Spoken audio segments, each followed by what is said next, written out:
الرحمن الرحیم۔ وقایہ سیرت نبوی میں ہمارا آج کا عنوان ہے رسول اکرم بحیثیت رحمت للعالمین۔ رحمت اس جذبے کو کہتے ہیں جس کی وجہ سے ایک ذات دوسری ذات کے ساتھ محبت اور شفقت، لطف و کرم اور فضل و احسان کا برتاؤ کرتی ہے۔ انہیں موت سے زندگی، اندھیرے سے اجالے اور بے قراری سے امن و سکون کی طرف لے جاتی ہے۔ یہ جذبہ اللہ تعالیٰ نے تمام حیوانات کے اندر کم و بیش ودیت فرمایا ہے۔ اسی وجہ سے ایک جانور بھی اپنے بچوں سے محبت کا اظہار کرتا ہے اور اسے دشمنوں کا شکار ہونے سے بچانے کی ہر ممکن کوشش کرتا ہے۔ اللہ تعالیٰ جلالہ نے اپنے معجز کلام قرآن کریم میں حضور نبی اکرم صلی اللہ علیہ وسلم کو مخاطب کرتے ہوئے فرمایا ہے وما ارسلناک الا رحمۃ للعالمین، اور ہم نے آپ کو تمام جہانوں کے لیے رحمت بنا کر بھیجا۔ مگر تمام مخلوقات میں یہ جذبہ بھی سب سے زیادہ اللہ تعالیٰ نے اپنے حبیب مکرم کو ہی عطا فرمایا، اور آپ کی رحمت کو زمان و مکان، دوست و دشمن اور انسان و حیوان کی تمام ترقیات سے الگ کر کے بیان فرمایا وما ارسلناک الا رحمۃ للعالمین۔ اے محبوب، ہم نے آپ کو دونوں جہان کے لیے رحمت بنا کر بھیجا۔ اسی لیے آپ کی رحمت کا دائرہ کسی خاص قوم اور کسی خاص جماعت کے لیے محدود نہ تھا، بلکہ آپ جس طرح اپنے دوستوں کے لیے رحمت تھے، ویسے ہی آپ اپنے دشمنوں کے لیے بھی رحمت تھے۔ جیسے کہ تمام انسانوں کے لیے بھی آپ رحمت ہیں، ویسے ہی تمام حیوانوں کے لیے بھی آپ رحمت ہیں۔ آپ کی سیرت طیبہ کے ہر پہلو میں آپ کی رحمت کے جلوے کو دیکھا جا سکتا ہے۔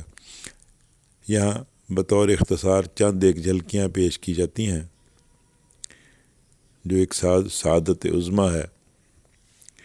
تمام انسانوں کے لیے رحمت۔ حضور رحمت عالم اپنے اقوال و افعال، اپنے پاکیزہ کردار سے ان تمام افکار و نظریات کو جن کی وجہ سے ایک انسان دوسرے انسان کے ساتھ ظلم و زیادتی کرتا ہے، مثلا طاقت و قوت میں زیادہ ہونا، دولت و ثروت میں فائق ہونا، کسی اعلیٰ خاندان اور ملک میں پیدا ہونا، اعلیٰ خوبیوں کا مالک ہونا، انسان کا خود فراموش ہونا اور وہم و پرستی وغیرہ کا شکار ہونا، یہ سب وہ وجوہات ہیں جن کی وجہ سے ایک انسان اپنے سے کمزور، غریب، کمتر، بے بس، کمزور، بیوہ، یتیم جیسے انسانوں پر ہی نہیں بلکہ خود اپنے جگر کے ٹکڑوں پر بھی ظلم روا رکھتا ہے۔ رسول اکرم نے ایسے تمام افکار و نظریات کو جڑ سے اکھاڑ پھینکا۔ چنانچہ آپ نے ارشاد فرمایا، لوگو، اللہ تعالیٰ کا ارشاد ہے کہ انسانوں، ہم نے تم سب کو ایک ہی مرد و عورت سے پیدا کیا اور تمہیں تمام جماعتوں اور قبیلوں میں صرف اس لیے بانٹا کہ تم الگ الگ پہچانے جا سکو۔ تم میں زیادہ عزت والا وہی ہے جو خدا سے زیادہ ڈرنے والا ہے۔ چنانچہ اس آیت کی روشنی میں نہ کسی عربی کو اجمی پر اور کوئی فوقیت حاصل ہے، نہ کسی اجمی کو عربی پر، نہ کالا گورے سے افضل ہے اور نہ ہی گورا کالے سے۔ ہاں، بزرگی اور فضیلت کا معیار صرف تقویٰ ہے۔ جو اچھے کاموں کی بدولت اچھا بن جائے وہی اچھا ہے، چاہے وہ کسی خاندان، کسی ملک اور کسی بھی رنگ کا ہو، امیر ہو یا غریب، طاقت ہو، قوت والا ہو یا کمزور، آزاد ہو یا غلام، آقا ہو یا نوکر۔ سارے انسان آدم کی اولاد ہیں، اور آدم کی حقیقت اس کے سوا کیا ہے کہ وہ مٹی سے بنائے گئے۔ اب فضیلت و برتری کے سارے دعوے، خود خون و مال کے سارے مطالبے اور انتقام میرے پیروں تلے روندے جا چکے ہیں۔ قریش کے لوگوں، خدا نے تمہاری جھوٹی نخوت کو ختم کر ڈالا۔ باپ دادا کے کارناموں پر تمہارے فخر و مباحات کی کوئی گنجائش نہیں۔ لوگوں، تمہارے خون و مال اور عزتیں ایک دوسرے پر قطعاً ہمیشہ کے لیے حرام کر دی گئی۔ تو اب کسی کو بلا وجہ قتل کرنا، کسی کا مال طاقت کے زور سے لوٹنا یا اس کو برباد کرنے کی کوشش کرنا اور کسی کو حقیر و ناتواں سمجھ کر اس کی عزت کے ساتھ کھلواڑ کرنا جائز نہیں۔ تم سب اپنے خالق حقیقی کے پاس جاؤ گے اور وہ تم سے تمہارے اعمال کے بارے میں پوچھے گا۔ لوگوں، ہر مسلمان دوسرے مسلمان کا بھائی ہے اور سارے مسلمان آپس میں بھائی بھائی ہیں۔ اپنے غلاموں کا خیال رکھو، ہاں غلاموں کا ضرور خیال رکھو۔ انہیں وہی کھلاؤ جو خود کھاتے ہو، ایسا ہی پہناؤ جیسا تم پہنتے ہو، عورتوں سے بہتر سلوک کرو کیونکہ وہ تمہاری پابند ہیں، اور وہ خود اپنے لیے کچھ نہیں کر سکتی، چنانچہ ان کے بارے میں خدا کا لحاظ رکھو کہ تم نے انہیں خدا کے نام پر حاصل کیا ہے اور اسی نام پر وہ تمہارے لیے حلال ہوئیں۔ لوگو میری بات سمجھ لو، میں نے حق کے تبلیغ ادا کر دیا۔ دیکھو تمہارے اوپر تمام عورتوں کے کچھ حقوق ہیں، تمہاری عورتوں کے کچھ حقوق ہیں، اسی طرح ان پر تمہارے حقوق واجب ہیں اور ہر ایک پر اس کے حقوق کی ادائیگی ضروری ہے۔ قرض قابل ادا ہے، مانگنے پر لی ہوئی چیز واپس کرنی چاہیے، تحفے کا بدلہ دنیا میں دینا چاہیے، اور کوئی کسی کا ضامن بنے وہ تاوان ادا کرے۔ کسی کے لیے یہ جائز نہیں کہ وہ اپنے بھائی سے کچھ لے سوائے اس کے کہ جس پر اس کا بھائی راضی ہو، اور خوشی خوشی خود پر ایک دوسرے پر زیادتی نہ کرے۔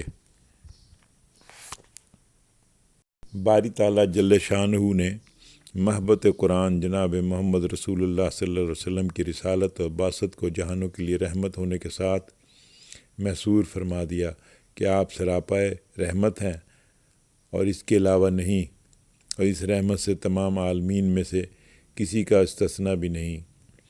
اس قوت قرآنی سے آپ کے مقام رسالت و بعثت کی عظمت کا بیان یقیناً اس امر کا تقاضا کرتا ہے کہ علماء امت اپنے علوم کو، اور خطبہ امت اپنے خطبات کو، اور ادباء اپنی ادبی کاوشوں کو، اور مقررین اپنی تقاریر کو اس حسین و جمیل عنوان سے ضرور زینت بخشیں، اور رحمت للعالمین کو موضوع سخن بنا کر کائنات خالق اور کون و مکان کے تمام عالموں کو رحمت للعالمین کے انوار سے منور اور اس کی خوشبو سے معطر کرتے کرتے راہ سعادت کو سدھار جائیں۔ اپنے آئندہ کے بعض مقالات کو بھی اس حسین جمیل خطاب میں موجود مبارک کلمات کی شرح و تفسیر کے لیے وقف کرتے ہوئے اسے باعث سعادت اور باعث فخر و انبساط سمجھتے ہوئے عرض کیا جاتا ہے۔ قرآن کریم میں محبت قرآن کے نام متکلم قرآن کے اس حصری یا قصری خطاب کے مخاطب یقیناً فخر کائنات سید المعصومین اشرف الرسل حضرت خاتم النبیین صلی اللہ علیہ وسلم ہیں، جن کا مقام عالی بعد از خدا تو ہی قصہ مختصر ہے۔ خود باری تعالیٰ نے ورفعنا لک ذکرک کی نص قطعی سے محبت وحی سید الرسل اور خاتم النبیین کے مقام اعلیٰ کے عرفہ ہونے کا حتمی فیصلہ فرما دیا، اور آپ کے مقام رسالت و بعثت کو رحمت للعالمین میں محصور یوں فرمایا کہ وہ تمام جملہ جہانوں کے لیے محض رحمت ہی ہیں، اس کے علاوہ اور کچھ نہیں۔ ہم لفظ عالمین پر گفتگو کرتے ہیں جس کی لیے حضرت محمد صلی اللہ علیہ وسلم کو رحمان نے رحمت بنا کے بھیجا۔ اس کی شرح و تفسیر میں مناسب ہوگا باری تعالیٰ کے اس ارشاد گرامی الحمدللہ رب العالمین، تمام تعریفیں اللہ کے لیے جو عالمین کے پروردگار ہیں، وہاں لفظ عالمین کی تفسیر کا مطالعہ کریں۔ اس کے لیے عالمین ہی حضرت رحمت اللہ عالمین کی رحمت کا نص قرآن کا دائرہ ہے، اور قرآن کریم نے رب تعالیٰ کی ربوبیت کا دائرہ بھی عالمین کو ہی قرار دیا ہے۔ عالمین کے لیے اللہ تعالیٰ نے حضرت صلی اللہ علیہ وسلم کو رحمت بنا کر بھیجا، اور اس میں علماء تفسیر سے متعدد اقوال درج ملتے ہیں۔ ابن جریر رحمۃ اللہ علیہ فرماتے ہیں وما ارسلناک یا محمد اللہ خلقنا اللہ رحمت ارسلناک الہ من خلقی، اے محمد ہم نے آپ کو اپنی مخلوقات میں جس کی طرف مبعوث کیا ہے، آپ میری اس مخلوق کے لیے رحمت ہیں۔ پھر اس امر میں اہل تفسیر میں اختلاف ہے کہ کیا آپ عالم کے مومنین و کافرین سبھی کے لیے رحمت ہیں یا آپ فقط مومنین کے لیے رحمت ہیں۔ بعض کہتے ہیں کہ آپ رحمت عالم کے سبھی انسانوں کے لیے عام ہیں، آپ کی رحمت سب کے لیے ہے، وہ مومن ہو یا کافر۔ حضرت ابن عبا فرماتے ہیں کہ جس شخص نے اللہ اور آخرت پر ایمان لایا تو اللہ تعالیٰ نے اس کے لیے دنیا و آخرت میں رحمت لکھ دی، اور جو اللہ اور رسول پر ایمان نہ لایا وہ بھی آپ کی رحمت کے سبب اس دنیا میں زمینی خسف اور آسمانی قذف سے محفوظ رہے ہیں۔